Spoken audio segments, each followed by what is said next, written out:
E aí galerinha, tudo certo? Professor Flamiciano de Geografia na área. Estamos aqui hoje reunidos neste momento muito especial para tratar um pouquinho de estudar o universo. Vamos falar um pouquinho sobre o universo, sobre o planeta Terra, movimento de rotação, movimento de translação, um pouquinho de cada coisa assim de maneira bem breve, dando umas orientações gerais para a galera aí. Bom, a gente começa falando do endereço da Terra, né? Sem mais delongas, basta que a gente lembre que o planeta Terra ele encontra-se, né, em translação ao redor do Sol, e o nosso querido Sol é uma estrela que se encontra numa galáxia, né? Uma galáxia é um conjunto de estrelas, planetas e tudo aquilo que gira em torno dessas estrelas e tal, e a nossa galáxia é a Via Láctea, né? A Via Láctea é muito linda, essa daqui. Claro que isso daqui não é uma foto, né? Ninguém consegue sair fora da Via Láctea para bater uma foto dela. É uma representação artística de como seria a nossa galáxia, né? A gente tem hoje conhecimento mais ou menos de, nessa galáxia que a gente chama de Via Láctea, aonde que o Sol se encontra nela, né? A gente sabe, a gente diz que a nossa galáxia tem um formato de espiral, né? E cada uma dessas pontinhas aqui, ó, a gente chama de braços, né? São os braços da nossa galáxia em espiral. Cada bracinho desse daqui tem um nomezinho, ó. Aqui tá em inglês e tal, mas cada um deles tem um nome. A gente está no braço de Órion, né? Que é esse daqui, ó, menorzinho. O Sol estaria aqui. Claro que ele não é desse tamanho, né? Ele é só um pontinhozinho. A nossa galáxia tem bilhões e bilhões e bilhões de estrelas. O Sol é uma estrela anã pequenininha que tem nessa galáxia. Tudo bem. E a gente está girando em torno desse Sol. Bom, hoje a gente sabe disso, né? Mas nem sempre foi assim. O que acontece? Os nossos conhecimentos sobre o universo eles mudaram muito nos últimos anos, né? Na Idade Média, a galera ainda nem sabia se a Terra era redonda, né? O negócio mudou muito no decorrer do tempo. Bom, a gente tem aqui um quadrinho falando um pouquinho da NASA, né? Das descobertas da NASA e tal, mas aqui é tudo curiosidade, né? A gente tem algumas soluções tecnológicas que foram trazidas pela NASA aqui, depois tem 2 exercícios para ser resolvidos sobre isso. Isso é coisa tranquila. A gente vai para o que interessa, que é os movimentos da Terra, certo? A Terra tem na verdade ela tem mais movimentos, né? Tem mais de 5 movimentos diferentes, mas na escola a gente estuda 2, que são os movimentos de rotação e translação, são os 2 mais importantes. Vamos começar falando sobre os modelos do Sistema Solar. O primeiro modelo do Sistema Solar que a gente teve na história foi o geocentrismo.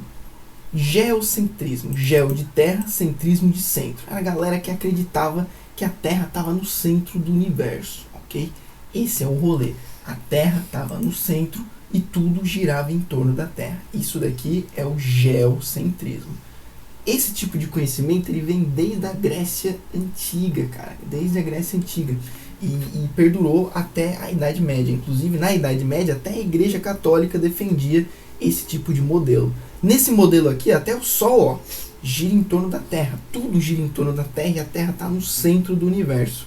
Esse modelo ele foi muito forte por muito tempo, porque ele explicava uma coisa que naquela época a galera não conhecia ainda, que é a gravidade, né? A gente sabe que se a gente jogar alguma coisa para cima, ela cai no chão.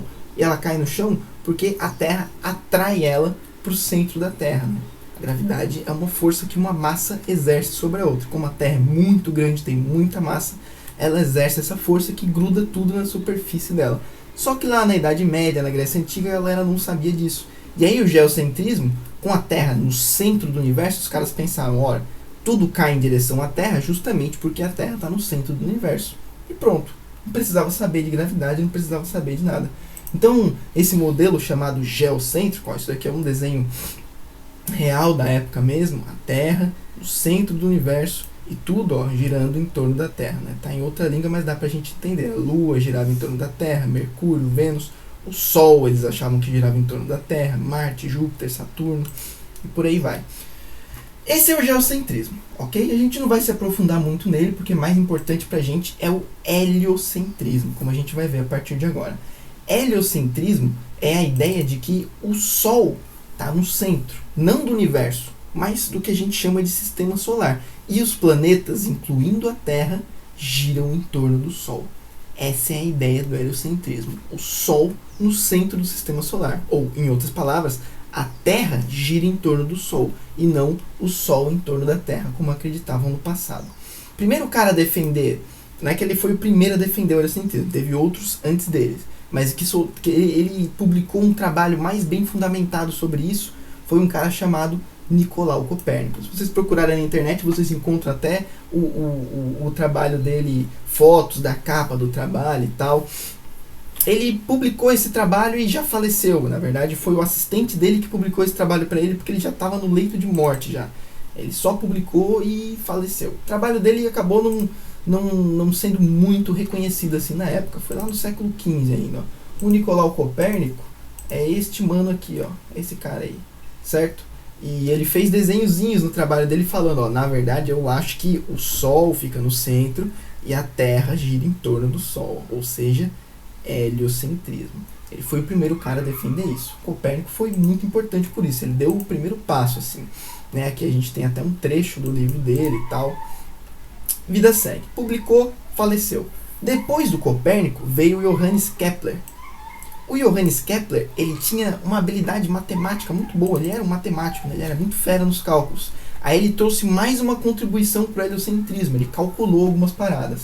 Foi o Copérnico, esse cara aqui, ó, que descobriu que não apenas os planetas giram em torno do Sol, como eles não giram assim, ó. Cadê? Assim, redondinho, bonitinho. Ele descobriu que a órbita dos planetas em torno do Sol era uma órbita elíptica, em forma de elipse. Quer dizer, tipo um círculozinho meio achatado. Muito louco isso. Foi o Johannes Kepler que descobriu. Ele não apenas descobriu, como ele calculou esse movimento, né? Ele descobriu que a órbita dos planetas é em elipse, em forma de elipse, um círculo achatadinho assim, ó. Ele fez todos os cálculos em torno disso, viu quanto que demorava, calculou a velocidade dos planetas, certo? O círculo, ele tem um centro, né? O círculo tem um centrinho ali na circunferência certinho. Mas a elipse, ela não tem como... Ela tem... Na matemática, eles dizem que ela tem dois focos. Um foco desse lado e um foco desse lado. E o Kepler descobriu que, como os planetas giram em órbita elíptica, o Sol está em um desses focos. Então o Sol não fica bem no meio da órbita, ele fica em um dos focos. Aqui o negócio está bem exagerado, não é tão assim, né? Mas nos cálculos do Kepler ele descobriu que realmente tem um momento onde os planetas ficam mais próximos do Sol e tem um momento onde eles ficam mais distantes do Sol. Isso não tem nada a ver com inverno e verão, tá? Inverno e verão a gente vai ver na próxima aula, não tem nada a ver com isso. Mas de fato tem um momento que o planeta fica mais próximo do Sol. Outra coisa que ele descobriu é que o planeta vai mais devagar quando ele está longe do Sol, e aí quando ele chega perto do Sol, ó, ele acelera o movimento. Tudo isso daí foi o Kepler que descobriu nos cálculos dele, ok? E aí o terceiro cientista que veio assim para realmente deixar o heliocentrismo como a teoria mais forte, meio que comprovar o heliocentrismo mesmo, foi o Galileu Galilei. Esse cara foi muito importante para a astronomia e para a ciência como um todo, ok? Tem até aqui falando sobre os principais feitos dele, né? Ele contribuiu muito para a ciência como um todo, porque foi ele que inventou o método científico, né? Essa história de que você tem que observar, elaborar uma hipótese, depois fazer um experimento, para depois você comprovar alguma coisa. Ele foi matemático, físico, astrônomo, filósofo. O cara foi muito importante. Ele teve grandes descobertas assim, que ajudaram nesse negócio do heliocentrismo. Ele veio depois do Copérnico e do Kepler. Ó, esqueci de mostrar esse daqui, é outra figurinha mostrando mais ou menos como que é a órbita dos planetas em forma elíptica.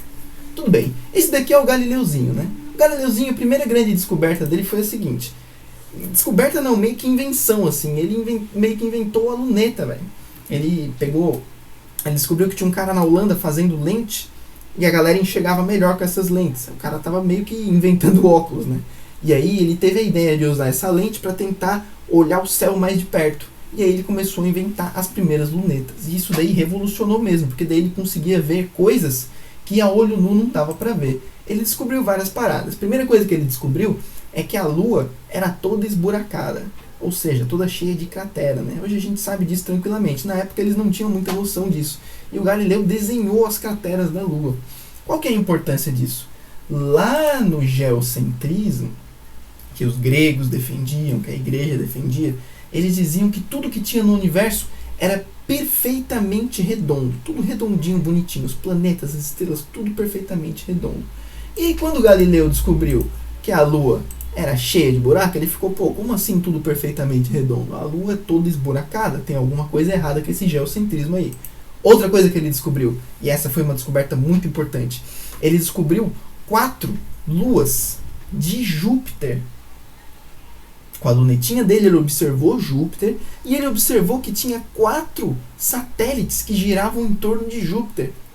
E aí ele ficou assim, ué, como assim Júpiter tem 4 luas? Que história é essa? Lá no geocentrismo, todo mundo dizia, os gregos diziam, a igreja dizia que tudo, absolutamente tudo, gira em torno da Terra. Então como que tem coisa girando em torno de Júpiter? Não era para estar girando em torno de Júpiter, era para estar girando em torno da Terra. Não é só a Terra que tem lua, então? E outra, a Terra tem uma lua, Júpiter tem 4. Hoje a gente sabe que Júpiter tem mais de 50 satélites, mas na época Galileu descobriu só 4. E isso já foi suficiente para enfraquecer a teoria do geocentrismo e fortalecer a teoria do heliocentrismo. Okay? Na época a Igreja Católica não aceitou muito bem as descobertas de Galileu, né, porque o que ele estava fazendo a Igreja Católica considerou como um crime, né, heresia. Ele estava contradizendo a Igreja Católica, ele foi levado a julgamento e no final, no julgamento, com medo de ser punido, ser morto, ser queimado em fogueira, ele acabou negando todas as descobertas dele. Lá no julgamento ele falou assim, não, tudo que eu descobri é mentira, não tem nada a ver e tal, porque ele ficou com medo, né? Mas mesmo assim ele ainda foi expulso, foi exilado e morreu sozinho numa ilha, cego ainda, coitado, de tanto olhar para o céu, para estudar o céu, a luz a radiação solar cegou ele morreu lá esquecido e cego, mas hoje a gente sabe que ele fez grandes descobertas, ok? Este foi o Galileu. A gente dedicou um tempinho a mais para ele porque ele foi realmente assim muito importante, né? Aí a charge indicando que a Igreja Católica não aceitou muito bem as descobertas dele. Beleza. E aí então a gente fecha com o nosso heliocentrismo, certo? Hoje a gente sabe que é o heliocentrismo que rola, né? Que o Sol está no centro do sistema solar, os planetas giram em torno do Sol, tudo bonitinho, né? Aqui a gente tem um gifzinho representando, eu achei muito da hora porque ele representa o planeta girando em torno do Sol, ó, que pode ser a Terra, e representa um satélite girando em torno do planeta ao mesmo tempo. Então a bolinha vermelha seria a nossa Lua, e a bolinha rosa seria a Terra girando em torno do Sol. Muito, muito louco a gente imaginar que tudo isso acontece ao mesmo tempo, né? E aí, esse daí é o heliocentrismo, né? O Sol no centro da parada, né? Aqui os tamanhos não estão de acordo, tá? O planeta Terra não é do tamanho do Sol, vocês sabem disso. Mas é só pra gente ter uma ideia, né? Os planetas que giram perto do Sol giram bem mais rápido, ó. Mercúrio gira rapidinho. Planetas que estão longe do Sol demoram muito tempo para dar um giro completo. E isso é representado aqui também, ó. As distâncias também não estão em escala, tá? Os últimos planetas eles estão muito mais longe do Sol. Mas olha o tempo que o último planeta demora para dar um giro completo. E Mercúrio gira rapidinho, porque ele está bem pertinho. Netuno é bem lento. Isso que não está mostrando Plutão, que quando era pequeno era considerado planeta. Ele está mais longe ainda. Tudo bem, vamos lá. Agora a gente vai efetivamente falar dos dois movimentos da Terra, de maneira bem breve. O primeiro movimento da Terra é o movimento de rotação. Ó, aqui está comparando com um peão, né? Comparando com um peão. O movimento de rotação é o movimento que a Terra faz em torno de seu próprio eixo, né? Um eixo imaginário. E aí a Terra gira em torno de si mesma. Esse é o movimento de rotação. Ele demora mais ou menos 24 horas para dar um giro completo. E é ele que vai dizer os nossos dias e noites. Por quê? Porque o movimento de rotação ele é tipo assim, claro que aqui ele está mega acelerado, demora 24 horas para dar um giro completo. Mas é o giro que a Terra faz em torno de si mesma, né? E a gente sabe que a Terra, pelo fato dela girar em torno do Sol, ela tem sempre um lado que está sendo iluminado pelo Sol, ó, um lado iluminado pelo Sol, e tem um lado que está na sombra, né? E esses são os famosos, ó, dia e noite, ok? Então, ó, nesse exato momento lá na Austrália deve ser, ó, meia-noite, estão bem lá no escuro. E nesse exato momento aqui no Brasil, ó, na América do Sul, esse momento que eu estou gravando o vídeo é 11h45 da manhã, quase meio-dia, certo? E é isso. Aí a Terra gira em torno do próprio eixo, e aí uma hora você está na parte iluminada, depois a Terra gira e você vai para a parte escura, aí você passa do dia para a noite. Aí depois a Terra gira mais, amanhece, né? Quando você está passando aqui está amanhecendo, E aí você está na parte iluminada de novo. Aí vai manhã, meio-dia, tarde. Quando está chegando no final de tarde, mais ou menos ali às 6 horas, você está passando aqui de novo. Aí você está indo para a parte escura. E assim acontece todo dia, né? Por isso que demora aproximadamente 24 horas para dar um giro completo. Aí você passa por toda a parte iluminada e toda a parte escura nesse período. Okay? Então a gente pode dizer que a principal consequência do movimento de rotação são os dias e as noites, né? Essa é a principal consequência. Outra consequência interessante, que nem está citando aqui, mas é importante a gente citar, que é o movimento de rotação que distribui a energia solar no planeta Terra. Né? Quer dizer, uma hora você está recebendo a luz do Sol, outra hora você não está mais. Né? Se a Terra não girasse em torno do próprio eixo, um lado ia ficar muito tempo sem receber a luz solar e o outro ia ficar muito tempo recebendo, não ia distribuir, não ia ter como ter vida na Terra. Né? É esse movimento de rotação que faz você pegar sol e noite, sol e noite, sol e noite, que distribui bem a energia do Sol por toda a superfície da Terra. Essa é outra consequência interessante. Então tudo bem, movimento em torno do próprio eixo e tal, a vida segue. Esse é o movimento de rotação, super tranquilo, ok? Só uma coisa que vale a gente lembrar aqui no movimento de rotação, como eu falei para vocês, uma hora você está na parte iluminada, outra hora você está na parte escura. É o seguinte, a inclinação dos raios solares, né? Tem lugares no planeta Terra que são mais frios, porque o raio solar chega mais inclinado. Isso acontece nos polos, por isso que Polo Sul e Polo Norte são tão frios. E tem lugares no planeta Terra onde a luz do Sol chega bem de cima. Sabe aquele solzão de meio-dia que você olha para cima e o Sol está bem em cima da sua cabeça?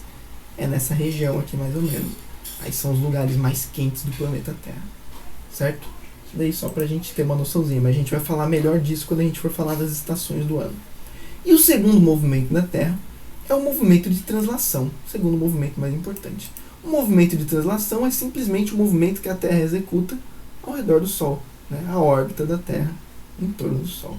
Ele demora mais ou menos 365 dias e 6 horas. Essas 6 horas aqui vai ter como consequência o ano bissexto. Tem que adicionar mais um dia no calendário a cada 4 anos. Mas isso eu vou explicar melhor no próximo vídeo. E é isso. É isso, movimento de translação, movimento da Terra em torno do Sol. Né? Então, essa daqui é a translação. Demora um pouquinho mais de 365 dias para a Terra dar um giro completo em torno do Sol. E é assim que funciona o nosso calendário, né? A gente chama isso daqui de um ano. Todo ano a Terra dá um giro completo em torno do Sol. Aqui a gente tem curiosidades muito interessantes. Ó. A Terra está a 150 milhões de quilômetros de distância do Sol, muito longe. E a velocidade que a Terra gira ao redor do Sol é de aproximadamente 109 mil quilômetros por hora. Porque a distância que a Terra percorre é muito grande para dar esse giro completo. Certo? Então é uma velocidade assim inimaginável. Só que a gente não percebe justamente porque a gente está se movendo junto com ela, né? A gente está aqui presinho na Terra. Então a gente está viajando a 109 mil km por hora e nem se dá conta disso. Tudo certo. E aí eu acho que a gente finaliza, ok? Vamos finalizar por aqui para o vídeo não ficar muito longo. Então é isso. A gente começou vendo que a gente está na Via Láctea, que é a nossa galáxia, né? No braço de Órion.